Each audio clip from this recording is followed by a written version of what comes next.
നമുക്കിങ്ങനെയുള്ള symptoms നിൽക്കുന്ന സമയത്തും നമ്മൾ ടെസ്റ്റുകളൊക്കെ എടുത്ത് നോക്കുന്നു, അല്ലെങ്കിൽ വേറെ ബുദ്ധിമുട്ടുകളൊന്നും ഇല്ല എന്ന് നമ്മൾ കൺഫേം ചെയ്യുന്നു, അല്ലെങ്കിൽ ബ്ലീഡിങ്ങോ അങ്ങനെയുള്ള ബുദ്ധിമുട്ടുകളൊന്നും നമുക്കില്ല, അതല്ല മറ്റു പല കോംപ്ലിക്കേഷൻസും നമുക്കില്ല എന്നുണ്ടെന്ന് വരി പലരും എന്താ സംഭവിക്കുന്നതെന്ന് വെച്ച് കഴിഞ്ഞാൽ ഇതൊരു ലൈഫിൻ്റെ പാർട്ടായിട്ട് അക്സെപ്റ്റ് ചെയ്യും. ഇതെനിക്ക് മാറില്ല, ഇനി ഇത് അങ്ങനെ തന്നെ ആയിരിക്കും എന്നുള്ളത് അങ്ങനെ തന്നെ നമ്മളതിനെ അങ്ങ് അക്സെപ്റ്റ് ചെയ്ത് പോകും, അല്ലെങ്കിൽ അതൊരു പ്രജുഡൈസ്ഡ് മൈൻഡിലേക്ക് വരും.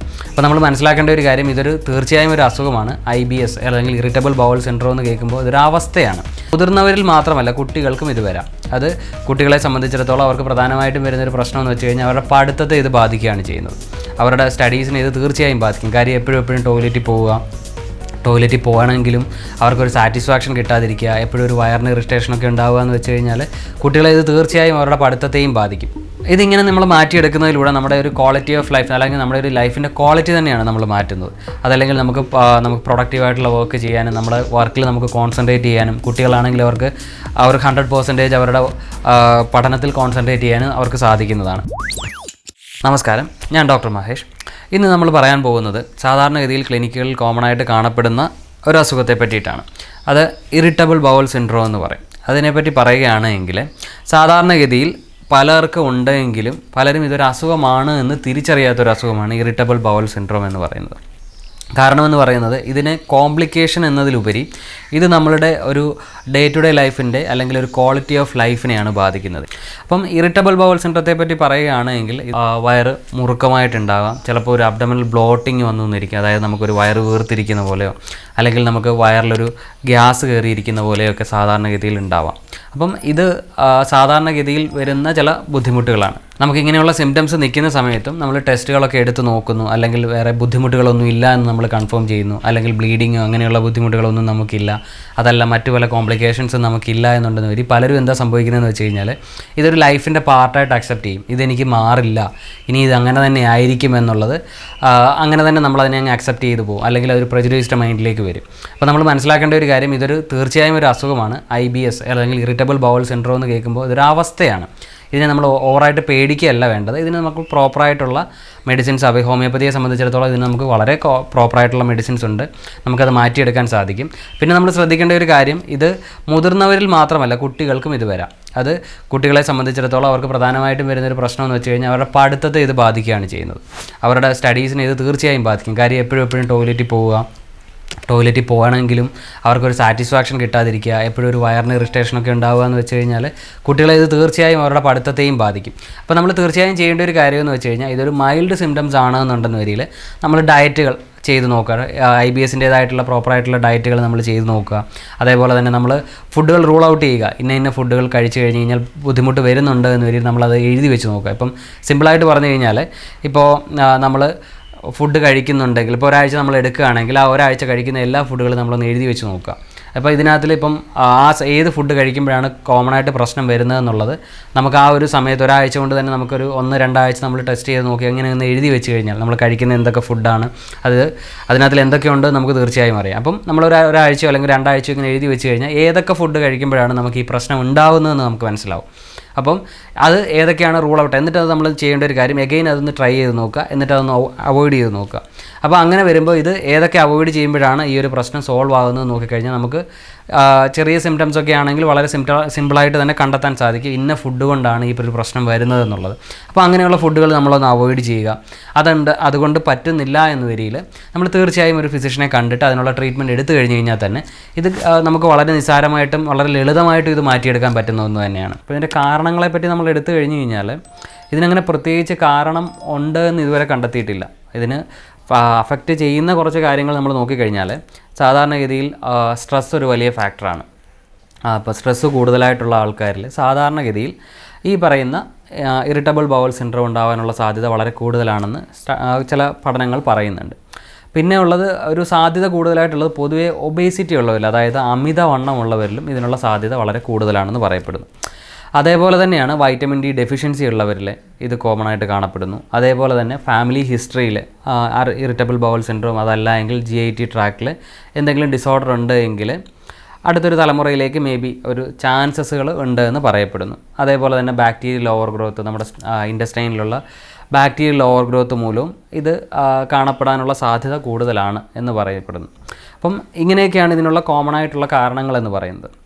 നമ്മളിപ്പോൾ സിംറ്റം നേരത്തെ തന്നെ പറഞ്ഞു, ഇതേപോലെ തന്നെ ചിലപ്പോൾ ഒരു വയറിളക്കമാവാം, ചിലപ്പോൾ ഒരു വയറ് മുറുക്കമാവാം. അതല്ല എങ്കിൽ ചിലർക്ക് ഇത് രണ്ടും ഒരു ഓൾട്ടർനേറ്റ് ആയിട്ട് വരാം. ചിലർക്ക് വയറിളക്കം, ചില സമയത്ത് വയറിളക്കം, അതല്ലെങ്കിൽ ചിലപ്പം വയറ് മുറുക്കം. എന്തായാലും സ്റ്റൊമക്ക് അല്ലെങ്കിൽ നമ്മുടെ ഒരു വയറ് ക്ലിയർ ആയിട്ടുണ്ടെന്ന് തോന്നാത്തൊരവസ്ഥ. അപ്പം ഇതൊരു കോംപ്ലിക്കേഷൻ എന്നതിലുപരി നമ്മുടെ ഒരു ക്വാളിറ്റി ഓഫ് വർക്കിനെയും നമ്മുടെ ഒരു പ്രൊഡക്ടിവിറ്റീനെയും ബാധിക്കുന്ന ഒരു അസുഖമാണ്. കാരണം എന്താണെന്ന് വെച്ചാൽ നമുക്കിപ്പോൾ ഒരു വർക്ക് പ്രോപ്പറായിട്ട് ചെയ്യണമെന്നുണ്ടെന്ന് വരില്ല, സാധാരണഗതിയിൽ നമ്മളൊരു 100% അറ്റൻഷൻ ആ വർക്കിലായിരിക്കണം കൊടുക്കുന്നുണ്ടാവുക. അപ്പം നമുക്ക് ഒരു സ്റ്റൊമക്കിൽ എപ്പോഴും ഒരു ബ്ലോട്ടഡ് ഫീലിംഗ്, അല്ലെങ്കിൽ നമുക്ക് എപ്പോഴും ഒരു വയറ്റിൽ നിന്ന് പോകണമെന്ന് തോന്നുക, പോയാലും ഒരു സാറ്റിസ്ഫാക്ഷൻ കിട്ടാത്തൊരവസ്ഥ വരുന്ന സമയത്ത് നമുക്ക് എപ്പോഴും നമ്മുടെ വയറിലായിരിക്കും കോൺസെൻട്രേറ്റ് ചെയ്തുകൊണ്ടിരിക്കും. നമുക്ക് ചെയ്യുന്ന വർക്കിലോ അല്ലെങ്കിൽ ചെയ്യുന്ന ഏതൊരു കാര്യത്തിലാണെങ്കിലും നമുക്ക് കോൺസെൻട്രേറ്റ് ചെയ്യാൻ കഴിയില്ല. അപ്പം പോകെ പോകെ അത് നമുക്കൊരു ചില ആങ്സൈറ്റിയിലേക്കും ടെൻഷനിലേക്കും ഒക്കെ ഒരു ലീഡ് ചെയ്യാൻ പറ്റുന്നൊരു കാര്യമാണ്. അപ്പം നമുക്ക് ഒരു പെർഫെക്റ്റ് ആയിട്ടുള്ള ഒരു ഈസ് അല്ലെങ്കിൽ ഒരു വെൽനെസ് നമുക്ക് തോന്നുകയില്ല. അതാണ് ഈ അസുഖം പൊതുവേ ഉണ്ടാക്കുന്ന ഒരു കാര്യമെന്ന് തന്നെ പറഞ്ഞു, പൊതുവേ ഇത് ഉണ്ടാക്കുന്നത്. അപ്പോൾ ഇതിൻ്റെ ഒരു കോംപ്ലിക്കേഷൻസ് എടുത്തു കഴിഞ്ഞാൽ വളരെ വിരളമാണ്, എങ്കിലും ചില കേസസിൽ ബ്ലീഡിങ് ഉണ്ടാക്കാം. അതല്ല എന്നുണ്ടെന്ന് വരിയിൽ ഇത് അനീമിയയിലേക്ക് കൊണ്ടുപോകുക, അങ്ങനെ തുടങ്ങിയിട്ടുള്ള കോംപ്ലിക്കേഷൻസ് അത് വളരെ റെയറായിട്ട് ഉണ്ടാക്കുന്നതാണ്.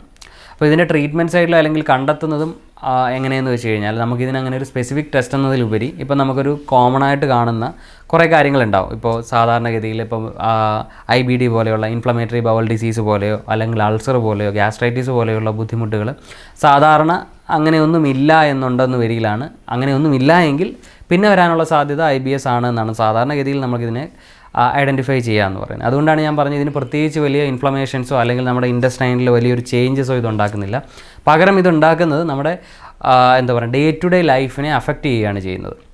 അപ്പോൾ ഇതിന് നമ്മൾ മനസ്സിലാക്കേണ്ട ഒരു കാര്യം, നല്ലൊരു ശതമാനം ആൾക്കാർക്കും ഇതൊരു ഡയറ്റിലൂടെ മെയിൻറ്റെയിൻ ചെയ്ത് കൊണ്ടുപോകാൻ പറ്റും. ഒരു ചെറിയ മൈൽഡ് സിംറ്റംസ് ഉള്ള ആൾക്കാരാണെങ്കിൽ ഇത് സാധാരണഗതിയിൽ നമുക്ക് നമ്മുടെ ഡയറ്റ് ഒന്ന് ക്രമീകരിച്ച് കഴിഞ്ഞാൽ, നമ്മുടെ ശീലങ്ങളൊന്ന് മാറ്റിയാൽ ഇതൊരു പരിധി വരെ നമുക്കിതിനെ കൺട്രോൾ ചെയ്ത് കൊണ്ടുപോകാൻ സാധിക്കും. അപ്പോൾ അതിന് നമ്മൾ ശ്രദ്ധിക്കേണ്ട കുറച്ച് കാര്യങ്ങളെന്ന് പറഞ്ഞാൽ, നമ്മൾ കഴിക്കുന്ന ഫുഡിൽ ലാക്ടോസ് ഫ്രീ ആയിരിക്കണം എന്നുള്ളതാണ്. അതായത് പാലുൽപ്പന്നങ്ങൾ മാക്സിമം കുറയ്ക്കുന്നത് അല്ലെങ്കിൽ ഉപേക്ഷിക്കുന്നത് ഒരു പരിധി വരെ ഈ പറയുന്ന പ്രശ്നങ്ങൾ IBSൽ നിന്ന് നമുക്ക് പുറത്ത് കൊണ്ടുവരാനുള്ള സാധിക്കുമെന്ന് പറയും. കാരണം എന്താണെന്ന് വെച്ച് കഴിഞ്ഞാൽ, ഇപ്പോൾ നമ്മൾ പലർക്കും കേട്ടിട്ടുണ്ടാവും ഈ ലാക്ടോസ് ഇൻടോളറൻസ് എന്നൊക്കെ പറഞ്ഞിട്ട്.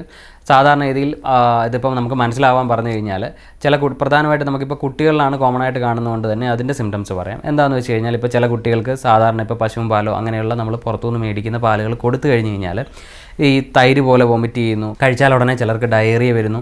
സോ ഇങ്ങനെയൊക്കെയുള്ള ബുദ്ധിമുട്ടുകൾ സാധാരണ ലാക്ടോസ് ഇൻടോളറൻസ് അല്ലെങ്കിൽ വയറ് വീർത്തിരിക്കുക, ഇങ്ങനെയൊക്കെയുള്ള ഒരു സിംറ്റംസ് എന്ന് പറഞ്ഞാൽ ലാക്ടോസ് ഇൻടോളറൻസിൻ്റെയാണ്. എന്ന് വെച്ച് കഴിഞ്ഞാൽ ലാക്ടോസ് നമ്മുടെ ശരീരത്തിൽ ദഹിപ്പിക്കാൻ സാധിക്കുന്നില്ല. ഇത് നമ്മൾ നോക്കിക്കഴിഞ്ഞ് കഴിഞ്ഞാൽ ഒരു 70% ആൾക്കാരിലും ഈ ഒരു പ്രശ്നമുണ്ട്. കാരണം നമ്മുടെ ഒരു ലാക്ടോസ് ദഹിപ്പിക്കണമെങ്കിൽ ലാക്ടേസ് എന്ന് പറയുന്ന ഒരു എൻസൈം നമ്മുടെ ശരീരത്തിൽ ഉണ്ടാവണം. ഒരു 70% ആൾക്കാരിലും ഈ ലാക്ടേസ് എന്ന് പറയുന്ന എൻസൈം ഒരു നോർമൽ അളവിലേക്കില്ല. അതുകൊണ്ട് തന്നെ ഈ ലാക്ടോസ് ദഹിപ്പിക്കാൻ നമുക്ക് വളരെയധികം ബുദ്ധിമുട്ടാണ്. അപ്പോൾ അതുകൊണ്ട് തന്നെ IBS ഉള്ളവർ പൊതുവേ ഈ ലാക്ടോസ് ഫ്രീ ഡയറ്റ് ഫോളോ ചെയ്യുന്നത് വളരെ നല്ലതായിരിക്കും. അതേപോലെ തന്നെയാണ് ഫ്രക്ടോസ് ഫ്രീ ഡയറ്റ് എന്ന് പറയുന്നത്. അതായത് ഫ്രക്ടോസ് കൂടുതലായിട്ട് അടങ്ങിയിട്ടുള്ള ഭക്ഷണങ്ങൾ നമ്മൾ ഒഴിവാക്കുന്നത് നല്ലതായിരിക്കും. അതിപ്പോൾ നമ്മൾ കോമൺ ആയിട്ട് പറഞ്ഞു കഴിഞ്ഞാൽ, ഇപ്പോൾ നമ്മൾ പുറത്തുനിന്ന് കഴിക്കുന്നത് നോക്കിക്കഴിഞ്ഞാൽ ബേക്കറി പലഹാരങ്ങളാണ് സാധാരണഗതിയിൽ ഫ്രക്ടോസ് കൂടുതൽ അളവിൽ അടങ്ങിയിട്ടുണ്ടാവുക. കാരണം എന്ന് പറഞ്ഞാൽ, നമ്മളിപ്പം ബേക്കറിയിൽ ചെല്ലുമ്പോൾ ഒരു 80% ഫുഡുകൾ മധുരമുള്ളതാണ്. അപ്പം ഈ മധുരത്തിന് വേണ്ടി സാധാരണഗതിയിൽ ഈ ബേക്കറികളിൽ ഉപയോഗിക്കുന്നത് പലതും ഫ്രക്ടോസ് കോൺ സിറപ്പാണ്. അപ്പം അതിനകത്തിൽ ഈ ഫ്രക്ടോസ് ഉയർന്ന അളവിലുണ്ടാവും. ഇത് നമുക്ക് IBSന് പ്രശ്നങ്ങൾ ഉണ്ടാക്കും. അപ്പോൾ അതുകൊണ്ട് തന്നെ നമ്മൾ ഈ ഫ്രക്ടോസ് ഫ്രീ ആയിട്ടുള്ള ഡയറ്റുകൾ, അത് ഇപ്പോൾ ഈ പറയുന്ന ബേക്കറി പലഹാരങ്ങൾ മാത്രമല്ല, സാധാരണഗതിയിൽ ഇപ്പോൾ നമ്മൾ നോക്കിക്കഴിഞ്ഞ് കഴിഞ്ഞാൽ പഴവർഗ്ഗങ്ങളും അതിനകത്തിൽ പെടും. ചില പഴങ്ങളുണ്ട്, അത് ഞാൻ പറഞ്ഞു തരാം. പ്രധാനമായിട്ടും ആപ്പിള്, പിയർ, അതേപോലെ തന്നെ വാട്ടർമെലണ്, അതേപോലെ തന്നെ ചില ഡ്രൈഡ് ഫ്രൂട്ടുകൾ, ഇങ്ങനെ തുടങ്ങിയിട്ടുള്ള ചില പഴങ്ങൾ ഫ്രക്ടോസിൻ്റെ അളവ് വളരെയധികം കൂടുതലായിരിക്കും. ഈ ഫ്രക്ടോസ് കൂടുതൽ അളവിലടങ്ങിയിട്ടുള്ള ഈ പഴങ്ങൾ നമ്മൾ കഴിക്കുന്നത് മൂലം നമുക്ക് ഈ പ്രശ്നങ്ങൾ ഉണ്ടാവാനുള്ള സാധ്യത കൂടുതലായിരിക്കും. പിന്നെ നമ്മൾ ശ്രദ്ധിക്കേണ്ട ഒരു കാര്യം എന്ന് പറഞ്ഞാൽ കഫെയിൻ ഫ്രീ ആയിട്ടുള്ള ഡയറ്റുകൾ, അതായത് ചായ, കാപ്പി, അതേപോലെ തന്നെ ഈ പറയുന്ന കാർബണേറ്റഡ് ഡ്രിങ്ക്സുകളെല്ലാം വരും. കോള പോലെയുള്ള ഡ്രിങ്ക്സുകൾ നമ്മൾ മാക്സിമം ഒഴിവാക്കുന്നത് നല്ലതായിരിക്കും. അടുത്തതായിട്ട് നമ്മൾ ഉപേക്ഷിക്കേണ്ട ഫുഡാണ് ഗ്ലൂട്ടൻ അധികമായിട്ടുള്ള ഫുഡുകൾ. അത് നമുക്ക് പ്രധാനമായിട്ട് അറിയാം, നമ്മുടെ ഈ വീറ്റ്, ബാർലി പോലെയുള്ള സാധനങ്ങളിൽ കാണപ്പെടുന്ന ഒരു പ്രോട്ടീനാണ് ഈ പറയുന്ന ഗ്ലൂട്ടൻ എന്ന് പറയുന്നത്. അപ്പോൾ ഈ ഗ്ലൂട്ടൻ IBSന് മാത്രമല്ല, ഒരുവിധപ്പെട്ട നമ്മുടെ ഈ GIT ഡിസോർഡേഴ്സിനെല്ലാം ബുദ്ധിമുട്ടുണ്ടാക്കുന്നതാണ്. ഇപ്പം ഇൻഫ്ലമേറ്ററി ബവൽ ഡിസീസ് ആയിക്കോട്ടെ, അങ്ങനെയുള്ള ഏതൊരു അസുഖങ്ങൾക്കും ഈ ഗ്ലൂട്ടൻ അധിക അളവിൽ ചെല്ലുന്നത് നമ്മുടെ ശരീരത്തിൽ അത് ബുദ്ധിമുട്ടുകൾ ഉണ്ടാക്കും. അപ്പോൾ അതുകൊണ്ട് തന്നെ ഈ വീറ്റ് പോലെയുള്ള ബാർലി പോലെയുള്ള സാധനങ്ങൾ സാധാരണഗതിയിൽ നമുക്ക് അവോയ്ഡ് ചെയ്യുന്നത് വളരെ നല്ലതായിരിക്കും. അതേപോലെ തന്നെ അടുത്തതാണ് ഡൈജസ്റ്റ് ചെയ്യാൻ ബുദ്ധിമുട്ടുള്ള ഫുഡുകൾ. അതിപ്പോൾ നമുക്ക് ഫ്രൈഡ് ഫുഡുകളായിക്കോട്ടെ, അതേപോലെ തന്നെ ചില പയറുവർഗ്ഗങ്ങൾ, ധാന്യങ്ങളൊക്കെ സാധാരണഗതിയിൽ ബുദ്ധിമുട്ടുണ്ടാക്കും. അപ്പോൾ അതിന് കാരണം എന്താണെന്ന് വെച്ച് കഴിഞ്ഞാൽ ഇതിനകത്തൊരു ഒലിഗോസാക്കറൈഡ് അടങ്ങിയിട്ടുണ്ട്. ഈ ഒലിഗോസാക്കറൈഡ് ആക്ച്വലി ദഹിപ്പിക്കാൻ കുറച്ച് ബുദ്ധിമുട്ടായിരിക്കും. അപ്പോൾ ഇത് സാധാരണഗതിയിൽ IBSന് അഗ്രവേറ്റ് ചെയ്യുന്ന കുറച്ച് കാര്യങ്ങളാണ്.